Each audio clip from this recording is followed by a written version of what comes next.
Kaum ein Land polarisiert so sehr wie Indien. Für einige ein absolutes Drecksloch mit aufdringlichen Menschen, für andere ein Sehnsuchtsort der Spiritualität und für uns eine Reise, die wir nie wieder vergessen werden. Hi, wir sind Helen und Horst und wir sind 2 Monate quer durch Indien gereist und haben in dieser Zeit viel vom Land gesehen und vor allem eins gelernt. Indien ist groß, vielseitig und viel mehr als das, was man typischerweise über Indien denkt. Denn neben Chaos und Kühen auf der Straße findest du in Indien genauso die pure Entspannung im südlichen Teil, einsame und mit Palmen gesäumte Sandstrände an der Westküste bis hin zum Himalaya-Gebirge im Norden mit 8000 Meter hohen Bergen, wo du in fremde Kulturen eintauchst, die du in Indien so nicht erwarten würdest. In diesem Travel Guide zeigen wir dir, welche Orte du nicht verpassen solltest, wie du dich am besten durch dieses riesige Land fortbewegst, machen Routenvorschläge für 2, 3 und 4 Wochen, geben dir wichtige Tipps für deinen Reisealltag und zeigen dir, was eine Reise nach Indien kostet. Und ganz am Ende erfährst du, wie du den größten Fehler, den ganz viele auf ihrer Reise durch Indien machen,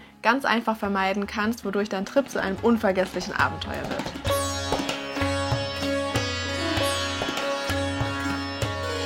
Indien liegt in Südasien und ist das flächenmäßig 7. Land der Erde, 9-mal so groß wie Deutschland und erstreckt sich vom Himalaya-Gebirge bis in den tropischen Süden und der größte Flughafen befindet sich in der Hauptstadt Delhi mit Direktverbindungen ab Frankfurt und München und auch ganz vielen Umsteigeverbindungen, beispielsweise über die Golfstaaten oder ganz viele Länder in Asien. Neben Delhi gibt es weitere große internationale Flughäfen in Mumbai, Bangalore, Chennai oder Kalkutta und grundsätzlich gibt es sehr, sehr viele Flugverbindungen von und nach Indien. Da Indien ein riesiges Land ist, hat es auch viele verschiedene Klimazonen, weshalb es nicht die eine beste Reisezeit für das gesamte Land gibt. Aber grundsätzlich lässt sich sagen, dass die Monate von Oktober bis März in den meisten Regionen Indiens die beste Reisezeit sind. Ab März wird es in vielen Landesteilen sehr heiß und im Sommer, also von Juni bis September, herrscht Monsunzeit mit sehr starken Regenfällen. Für die Einreise nach Indien benötigst du ein Visum, was du online vorab beantragen musst. Denn es gibt kein Visa on Arrival. Das heißt, du musst das Visa vorher beantragen. Die offizielle Seite dazu findet ihr in unserem Blogbeitrag. Und die Bearbeitungsdauer beträgt mindestens 4 Tage. Am besten solltet ihr es aber eine Woche oder 2 vorher machen, weil es manchmal auch etwas länger dauern kann. Und es gibt 2 verschiedene Arten von E-Visa. Einmal für 30 Tage, das kostet 25 €. Und einmal für 1 Jahr, das kostet 40 €. In Indien zahlt man mit der indischen Rupie und 1 € entspricht ungefähr 95 indischen Rupien. Kreditkartenzahlungen sind in Indien noch eher unüblich, also wir haben das meiste über Bargeld gezahlt und da ist es ganz wichtig, dass man eine gute, im besten Fall kostenlose Reisekreditkarte mit dabei hat. Wir konnten damit kostenlos Geld abheben bei den Automaten von SBI, der State Bank of India. Es gibt aber auch andere Automaten, wo es dann zwischen 150 und 200 indische Rupien Abhebegebühr kostet. Viele Einheimische bezahlen über ein Online-Bezahlsystem, das nennt sich Paytm, das haben wir selbst jetzt aber nicht genutzt. Neben Hindi ist Englisch die zweite offizielle Amtssprache in Indien, weshalb viele Inder auch sehr gut Englisch sprechen, besonders die, die viel mit Touristen zu tun haben. Aber bedenkt, dass es weitere 21 anerkannte Sprachen gibt, die in manchen Regionen und Bundesstaaten sogar offizielle Amtssprache sind. Also in Kerala wird beispielsweise nicht Hindi, sondern Malayalam gesprochen und auch geschrieben. Und die Einheimischen schätzen es sehr, wenn man diese Unterschiede auch als Tourist wahrnimmt. Wir würden für eine Reise durch Indien auf jeden Fall eine SIM-Karte empfehlen und wenn es eine kürzere Reise ist, also bis zu 2 Wochen, dann würden wir eine eSIM empfehlen, die man sich vorab kaufen kann und womit man dann ab der ersten Minute in Indien Internet hat. Wenn es aber eine längere Reise ist, dann lohnt es sich auch vor Ort eine lokale SIM-Karte von Airtel zu kaufen. Da gibt es beispielsweise unlimitierte Daten für bis zu 30 Tage und das ist ziemlich günstig, kann aber ein bisschen länger dauern beim Kaufprozess. Dann kommen wir jetzt zu den zahlreichen Highlights in Indien und fangen an direkt mit dem krassesten Kulturschock, den man nur haben kann, nämlich in Varanasi. Varanasi gilt nämlich als die heiligste Stadt im Hinduismus und liegt am Ganges und entlang des Ufers befinden sich zahlreiche Ghats und viele Gläubige baden im Ganges, um sich von ihren Sünden reinzuwaschen. Darüber hinaus kommen viele Hindus nach Varanasi, um zu sterben. Denn wer im Ganges stirbt oder dort verbrannt wird, entflieht dem Kreislauf der Wiedergeburt. Daher gibt es in Varanasi auch 2 Burning Ghats, wo Verstorbene direkt am Ganges verbrannt werden. Bekannt ist Varanasi außerdem für die Ganga Aarti Feuerzeremonie, die jeden Abend am Ganges stattfindet. Und Varanasi wird euch wirklich in eine andere Welt reinziehen. Es war mein erster Stopp in Indien, wirklich ein krasser Kulturschock, genau wie unser zweites Highlight, Delhi. Die Hauptstadt Indiens hat nicht den besten Ruf. Sie gilt als laut, hektisch, dreckig und voll. Und aus eigener Erfahrung können wir das bestätigen. Und auch wenn wir finden, dass 1 bis 2 volle Tage in Delhi reichen, gehört ein Besuch der Stadt einfach dazu. Zu den bekanntesten Sehenswürdigkeiten in Delhi zählen das Rote Fort, die Jama Masjid Moschee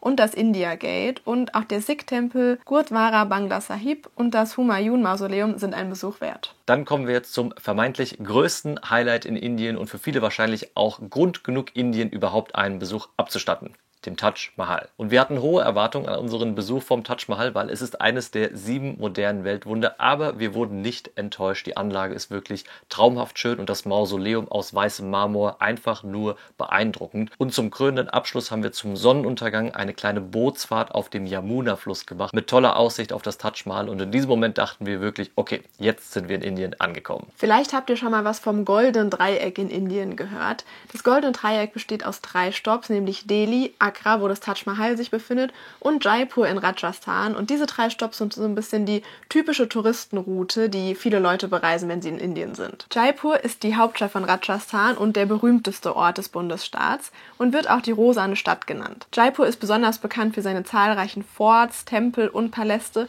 Und ganz in der Nähe der Stadt liegt auch der Ranthambore Nationalpark, in dem unter anderem Tiger und Leoparden leben. Neben Jaipur sind auch Udaipur, Jodhpur und das kleinere Pushkar eine Reise wert, ebenso wie die Wüstenstadt Jaisalmer in der Thar-Wüste. Dann kommen wir jetzt zu einem unserer persönlichen Highlights in Indien. Wir verlassen die touristische Route im Norden und gehen Richtung Süden nach Kerala. Das ist der Vorzeigestaat in Indien, ein Bundesstaat mit einer geringeren Armutsquote, mit höherer Bildungsrate, mit mehr Fokus auf Frauenrechten und insgesamt ein sehr entspannter Bundesstaat. Also wir sind da angekommen und haben uns erstmal wie in eine andere Welt versetzt gefühlt, weil der Norden ist dann doch schon sehr hektisch, sehr laut, sehr chaotisch, und der Süden in Kerala ist dann doch schon deutlich entspannter. Die Menschen sind etwas zurückhaltender und darüber hinaus gibt es auch traumhafte Stopps, die man sich in Kerala anschauen kann. In Fort Kochi wartet eine hübsche koloniale Altstadt auf dich. In Aleppi kann man Bootsfahrten durch die sogenannten Backwaters, eine Landschaft aus Flüssen und Kanälen, machen. In Munnar kannst du durch saftig grüne Teeplantage in den Bergen spazieren und in Vakala ein paar gemütliche Tage an einem tropischen Strand entspannen. Unser nächstes Highlight war früher der weltweit berühmteste Anziehungspunkt für Hippies, nämlich Goa.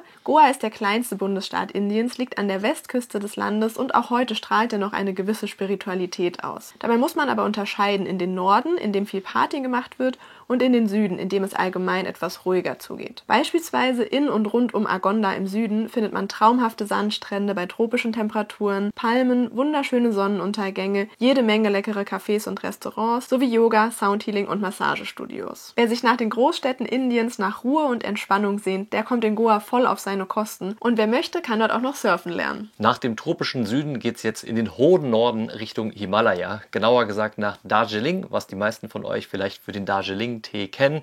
Aber dort gibt es nicht nur leckeren Tee, sondern auch wahnsinnig tolle Aussichten, beispielsweise auf den Kanchenjunga, den mit 8.586 Metern dritthöchsten Berg der Welt. Und insgesamt steht diese ganze Region unter einem großen tibetisch-buddhistischen Einfluss aufgrund der geografischen Nähe zu Bhutan, dem tibetischen Teil von China, und auch Nepal. Und das spürt man ganz besonders im Bundesstaat Sikkim. Der liegt noch etwas nördlich von Darjeeling. Wir haben uns da einen Roller gemietet und knapp eine Woche einen Roadtrip gemacht durch den Himalaya, haben da verschiedene Klöster angeschaut, die unter dem tibetischen Einfluss stehen, haben die Aussichten auf die Berge genossen, und ja, das war für uns nochmal krass zu sehen, weil es eine ganz, ganz andere Seite von Indien nochmal offenbart hat und zusammen mit Kerala, glaube ich, einer unserer absoluten Highlights während unserer 2 Monate in Indien war. Das waren jetzt so die größten Highlights in Indien, die auch gleich alle relevant sind für unsere Routenvorschläge.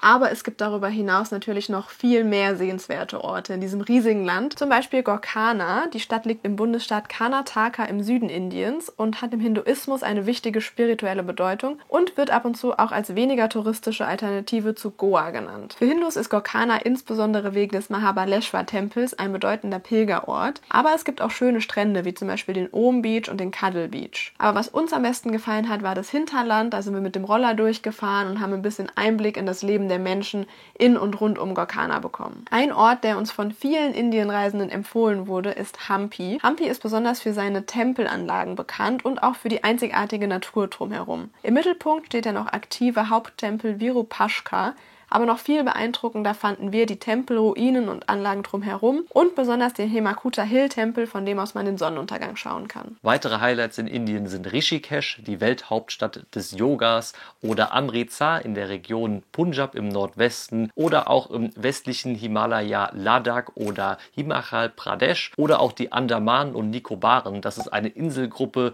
im Südosten von Indien, also eine tropische Insel. Dort gibt es sogar einen aktiven Vulkan. Oder auch die Seven Sister States. Das sind die 7 Bundesstaaten, die ganz im Nordosten von Indien liegen. Und da ist beispielsweise Assam eine sehr interessante Region. Das waren jetzt alle unsere Highlights in Indien. Wenn wir was vergessen haben, dann schreibt es uns gerne mal in die Kommentare. Es ist ein riesiger Staat, es gibt mit Sicherheit noch mehr zu sehen. Und wenn euch das Video bis hierhin gefallen und oder weitergeholfen hat, dann freuen wir uns auch über einen Daumen nach oben. Das hilft unserem Kanal immer sehr weiter. Und wenn ihr mehr rund ums Thema Reisen, Weltreiseplanung, Länderguides, Vlogs aus verschiedensten Orten der Welt sehen wollt, dann abonniert auch gerne diesen Kanal.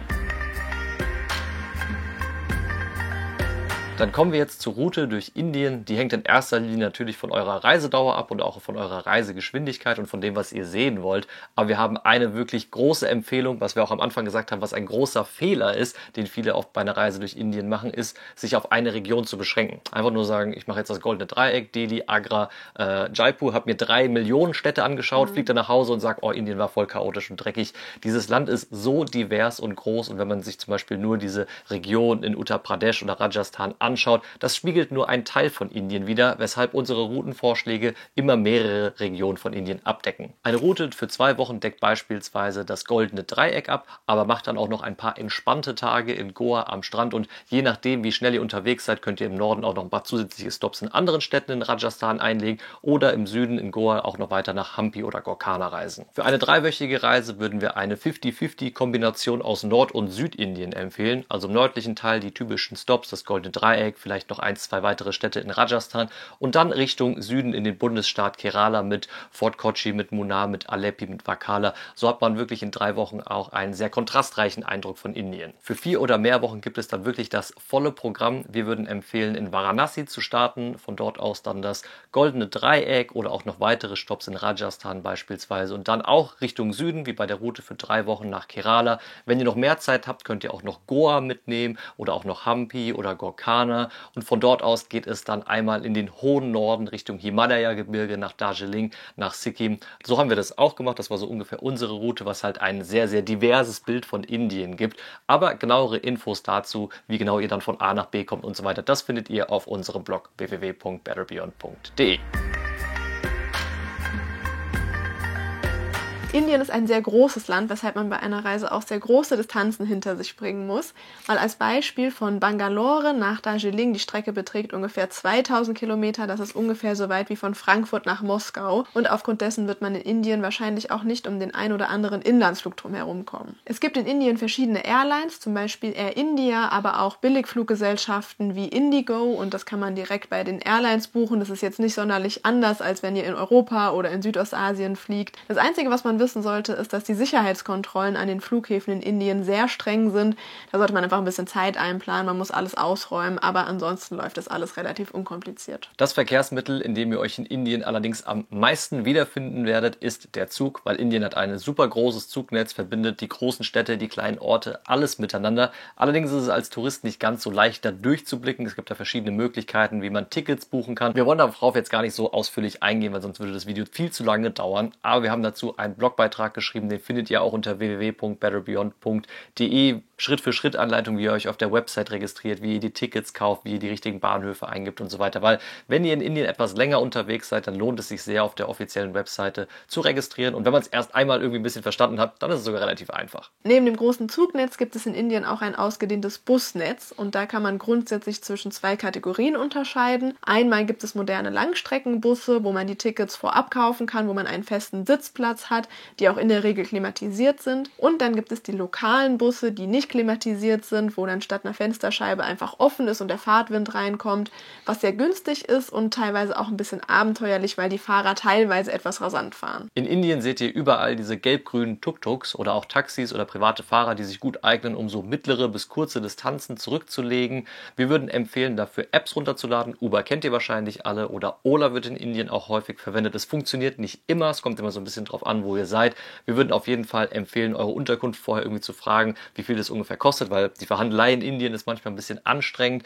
Oder was wir auch häufig gemacht haben, wenn wir irgendwie einen Transfer hatten, wir sind beispielsweise an einem Bahnhof angekommen und hatten dann noch eine halbe Stunde Fahrt und wussten nicht, ob da ein Uber oder Ola ist, dass wir vorab unsere Unterkunft gefragt haben, ob die uns einen privaten Fahrer schicken können. Der wartet da an, auf einem mit einem Schild. Meistens ist das vom Preis her eigentlich auch ganz fair und so hat man dann irgendwie keinen Stress und kommt sicher und schnell in der Unterkunft an. Dann kommen wir zu unserem liebsten Verkehrsmittel und zwar dem Roller. Das ist natürlich immer besonders praktisch, wenn man sich selbstständig und auch kostengünstig fortbewegen will. Wir sind in Indien beispielsweise in Sikkim und in Goa Roller gefahren und Roller werden in Indien meistens Scooty genannt. Es gibt relativ viele Scooty-Verleihe und ein Roller kostet pro Tag ungefähr zwischen 6 und 8 Euro. Dann kommen wir jetzt zu unseren Kosten in Indien. Wir waren ja 2 Monate unterwegs und haben auf den Tag runtergerechnet 40 Euro pro Person ausgegeben. Und das ist für Indien, würde ich sagen, als Backpacker schon ein bisschen teurer. Es lag daran, dass unsere Route ein bisschen wild war, wir auch den einen oder anderen Inlandsflug hatten und wir haben uns auch nicht zurückgehalten. Also wir haben gegessen, was wir wollten, wir haben getrunken, was wir wollten, wir haben jeden Ausflug gemacht, den wir wollten. Also wir waren jetzt nicht darauf aus, Indien so günstig es geht zu bereisen. Auch was die Transportmittel angeht, haben wir in Zügen immer eher komfortablere Varianten gewählt, in Bussen und so weiter. Auch mal hin und wieder da was Einfaches, Günstiges. Aber insgesamt haben wir es uns in Indien schon ganz gut gehen lassen. Also wer wirklich so richtig low budget unterwegs ist, der wird in Indien, glaube ich, locker mit 30 Euro am Tag auskommen. Man kann für unter 10 Euro schon eine Unterkunft finden, dann meistens aber ohne Klimaanlage oder auch für 1, 2 Euro vollwertige Mahlzeiten haben. Das ist wirklich in Indien extrem günstig. Es kommt einfach darauf an, wie man halt reist. Wir haben auf unserem Blog auch eine Übersicht, wo wir alle Kosten komplett aufgelistet haben, also für Unterkünfte, für Aktivitäten, für SIM-Karten, für Wäsche. Also alles ganz detailliert findet ihr auf unserem Blog www.betterbeyond.de. Was Unterkünfte in Indien angeht, ist die Preisspanne sehr groß. Du hattest es eben schon mal kurz gesagt, man kann schon für wenige Euro die Nacht übernachten, darf dann natürlich auch keinen allzu hohen Standard erwarten. Wir haben im Schnitt 28 Euro pro Nacht ausgegeben. Wir haben immer in privaten Doppelzimmern mit eigenem Bad übernachtet und in den Regionen, in denen es nötig war, hatten wir auch eine Klimaanlage und teilweise war da auch noch Frühstück mit dabei. Ihr findet übrigens alle unsere Unterkünfte in einer Tabelle verlinkt, auch auf dem Blog. Und ich würde aber grundsätzlich sagen, dass das Preis-Leistungs-Verhältnis, was Unterkünfte in Indien angeht, schlechter ist als in einigen Ländern in Südostasien, weil man schon gezielt danach suchen muss, ein etwas schöneres Zimmer zu finden. Also viele Zimmer sind halt eher schlicht und nicht so gemütlich eingerichtet. Und es gibt in Indien auch 2 bekannte Hostelketten, und zwar ist es Zostel und The Hostelaire. In The Hostelaire haben wir auch öfter übernachtet, da kann man eigentlich nicht viel falsch machen. Ein Aspekt, auf den sich einerseits sehr viele Leute in Indien freuen, vor dem aber auch der ein oder andere vielleicht etwas Angst hat, ist das Essen. Und das Essen, was wir hier in Deutschland typischerweise aus indischen Restaurants kennen, das ist mehr so die nordindische Küche, also so typische Gerichte wie Chicken Tikka Masala, Palak Paneer, Aloo Gobi Masala oder auch Naan. Das ist mehr so das, was ihr im nördlichen Teil von Indien serviert bekommt. Das Nationalgericht im Süden ist Dosa. Das ist eine Art Pfannkuchen aus fermentiertem Reisteig mit verschiedenen Füllungen. Und grundsätzlich in eigentlich allen Landesteilen werden gerne Thali-Sets serviert, traditionellerweise auf so Metallschalen oder Bananenblättern. Da kriegt man verschiedene kleine Currys, dazu Reis und Papadam und man kann sich immer so viel nachnehmen, bis man auch satt geworden ist. Und es ist grundsätzlich so, dass man in Indien als Vegetarier sehr auf seine Kosten kommt. Auf vielen Karten ist es gekennzeichnet. Die vegetarischen Gerichte haben einen grünen Punkt und die Gerichte mit Fleisch oder Fisch haben einen roten Punkt und es gibt auch ganz viele rein vegetarische Restaurants. Und in der Regel ist es so, dass man mit den Händen isst. Da solltet ihr darauf achten, nur mit der rechten Hand zu essen, weil die linke Hand als unrein gilt. Als Tourist haben wir aber eigentlich immer auch Besteck serviert bekommen. Darüber hinaus gibt es weitere Gerichte wie Biryani, also ein Reisgericht oder generell gebratenen Reis, gebratene Nudeln oder auch ganz viele westliche Gerichte, also Salate, Hamburger, Pasta-Varianten. Das gibt es in fast jedem indischen Restaurant auch zusätzlich auf den Speisekarten. Und was Getränke angeht, Chai ist das Nationalgetränk, ein Gewürztee, meistens mit etwas Zucker, aber auch ganz viele verschiedene Fruchtsäfte, gerade in den tropischen Regionen. Wir haben immer Lime Soda sehr gerne getrunken. Alkohol Alkohol hingegen ist in vielen Regionen eher weniger weit verbreitet. In manchen Städten, gerade in den heilig-hinduistischen Städten, sogar komplett verboten. Dann widmen wir uns jetzt noch den Magenproblemen, um die man in Indien wahrscheinlich als so Westler nicht drum herum kommen wird, weil die hat sage und schreibe 2 Tage gedauert, dann hattest du Durchfall und Magenkrämpfe gehabt. Ja. Auch ich hatte häufiger mal ein bisschen Durchfall gehabt. Jetzt nichts, wo wir jetzt irgendwie zum Arzt oder ins Krankenhaus gehen mussten. Und es kann einfach passieren. Man weiß auch nicht, woran es liegt. Bei dir ist es passiert in einem Restaurant, wo wir 2-mal vorher waren, wo nichts war, ging es dir danach schlecht. Von daher gibt es ein paar Sachen, wie man das Risiko reduzieren kann. Zum Beispiel kein Fleisch, kein Fisch essen oder Streetfood vermeiden oder zumindest nur dahin gehen, wo man weiß, dass es halt irgendwie gut ist und nicht schon stundenlang rumgelegen hat. Oder halt nicht so scharf bestellen, wenn man es halt nicht so gut verträgt. Also no Chili, no Spicy bei der Bestellung dazu sagen. Oder man verzichtet halt teilweise so ein bisschen aufs indische Essen, wenn man es einfach nicht so gut verträgt. In Restaurants, hatten wir ja gesagt, gibt es häufig auch westliche Gerichte. So kann man das auch mal ausprobieren, wenn man da irgendwie dauerhaft Probleme mit hat. Dann kommen wir jetzt zu ein paar sehr nützlichen Reisetipps für Indien, für den Reisealltag, weil nichts wird euch auf Indien vorbereiten können. Wir sind ja auch schon vorher gut rumgekommen und haben gedacht, ach, so sehr kann es uns schon nicht schocken. Und dann stand ich in Varanasi und der Kulturschock war real. Von daher hier ein paar nützliche Infos. Der erste Punkt ist die Armut in Indien. Indien ist nun mal ein sehr armes Land und ihr werdet das als Tourist sehr häufig sehen und auch mitbekommen, wenn euch Menschen anbetteln, wenn Frauen mit ihren Kindern kommen, auf dem Arm euch teilweise auch anfassen. Und unserer Einschätzung nach bringt es auch nicht so viel, da jetzt jedem irgendwie eine Rupie in die Hand zu drücken, auch wenn das Mitleid natürlich groß ist. Wir haben nach unserer Reise dann beispielsweise einen Betrag gespendet an Child Aid Network. Ich hatte eine Kollegin, eine Mitarbeiterin dort auch kennengelernt und mit ihr gesprochen und die betreuen ganz viele Projekte auch in anderen Ländern, aber unter anderem auch im Nordosten von Indien, wo die sich für Kinderrechte und Kinderbildung einsetzen. Ich denke, da ist das Geld wahrscheinlich etwas besser aufgehoben. Den Link dazu findet ihr auch auf unserem Blogbeitrag. Ein weiteres Thema, das in Indien leider omnipräsent ist, ist das Thema Müll. Und das ist egal, ob man in den Großstädten unterwegs ist, da auf die Straßen schaut, ob man einen Strandspaziergang macht oder ob man Zug fährt und da aus dem Fenster entlang der Gleise guckt. Müll liegt leider überall. Es gibt einfach ein anderes Verständnis dort und auch eine schlechtere Entsorgung. Und was wir auch ganz oft gesehen haben, ist, dass dann zum Beispiel Hunde oder auch Kühe eben in diesem Müll leben, auch sich von diesem Müll ernähren, darauf rumkauen. Generell gibt es in Indien sehr viele Straßenhunde, wobei wir da keine negativen Erfahrungen gemacht haben. Also die waren eigentlich im Gegenteil immer eher zurückhaltend und ganz süß. Aber trotzdem ist Indien eins der Länder mit dem höchsten Tollwutrisiko. Also wenn euch ein Tier irgendwie komisch vorkommt, ein Hund oder ein Affe oder so, dann auf jeden Fall Abstand halten. Und eine Sache, an die ihr euch als Tourist gewöhnen müsst, ihr werdet sehr, sehr viel Aufmerksamkeit erzeugen. Besonders wenn ihr groß seid, besonders wenn ihr blond seid, ihr werdet die Straßen entlang laufen und die Leute werden euch ständig anquatschen. Jeder will euch irgendwas verkaufen, will euch einen Laden vom Onkel zeigen, hat Verwandte in Deutschland und hinter jedem vermeintlich netten Gesprächsbeginn, weil häufig kommen die Leute auf einen zu und tun erstmal so, als ob sie mit einem reden wollen, aber im Endeffekt ist es dann doch nur ein Verkaufsgespräch und das ist auf Dauer schon sehr anstrengend. Es ist auch regional sehr unterschiedlich, also im Süden oder ganz im hohen Norden ist es weniger ausgeprägt als jetzt zum Beispiel im Goldenen Dreieck. Das muss man einfach vorher wissen und nach einer Zeit lernt man auch so ein bisschen zu differenzieren, ne? Weil es gibt auch sehr viele freundliche Inder, die sich einfach nur mal mit einem Westler unterhalten wollen und wenn man ein bisschen da unterwegs ist, dann kann man eigentlich schnell unterscheiden, okay, der will mir nur was verkaufen, aber der hat aber vielleicht auch ein ernsthaftes Interesse an einem richtigen Gespräch. Und stellt euch darauf ein, sehr, sehr häufig nach Fotos gefragt zu werden, auch sehr abhängig von der Region. Also wir hatten Regionen in Delhi beispielsweise, da war es ununterbrochen der Fall. In Kerala wurden wir in 2 Wochen vielleicht 2-mal gefragt, aber wir haben gelernt, das einfach direkt abzulehnen, auch wenn es manchmal ein bisschen unfreundlich wirkt, aber teilweise haben sich da gerade bei Helen so richtige Trauben drum gebildet, wenn sie dann einmal Ja gesagt hat und das war dann auf Dauer auch so ein bisschen unangenehm und die Leute nehmen einem das auch eigentlich nicht übel, wenn man dann einfach relativ schnell Nein sagt. Indien und Inder sind auch sehr häufig mit vielen negativen Vorurteilen konfrontiert, also was wir da also auch auf Social Media sehen, unter Reels, in den Kommentarspalten, teilweise auch bei unseren Videos war das teilweise einfach nur ekelhafter Rassismus, ich kann es nicht anders sagen und man kann nicht einfach 1,4 Milliarden Menschen über einen Kamm scheren und alle als dreckig und unhygienisch und Müll und was weiß ich nicht alles bezeichnen. Aber das ist nicht nur ein Problem, was es von außen gibt, sondern teilweise auch in Indien selbst. Also gerade die Südinder, in Kerala haben wir das sehr häufig mitbekommen, versuchen sich sehr stark von den North Indians zu distanzieren. Damit sind Leute aus Uttar Pradesh, aus Rajasthan gemeint und teilweise schwingt das auch schon so ein bisschen in Rassismus über. Auch im hohen Norden haben wir das so ein bisschen gemerkt, dass man da einfach so ein bisschen sich abgrenzen will und dann halt auch teilweise sehr schlecht über die eigenen Landsleute redet. Also stellt euch darauf ein, häufig mal auch ein paar negative Kommentare von Indern über Inder zu hören. Und dann ist uns noch eine Sache aufgefallen, die wir vorher gar nicht in Indien erwartet hatten. Und zwar ist Indien ein extrem bürokratisches Land. Das hat uns wirklich an der einen oder anderen Stelle an Deutschland erinnert.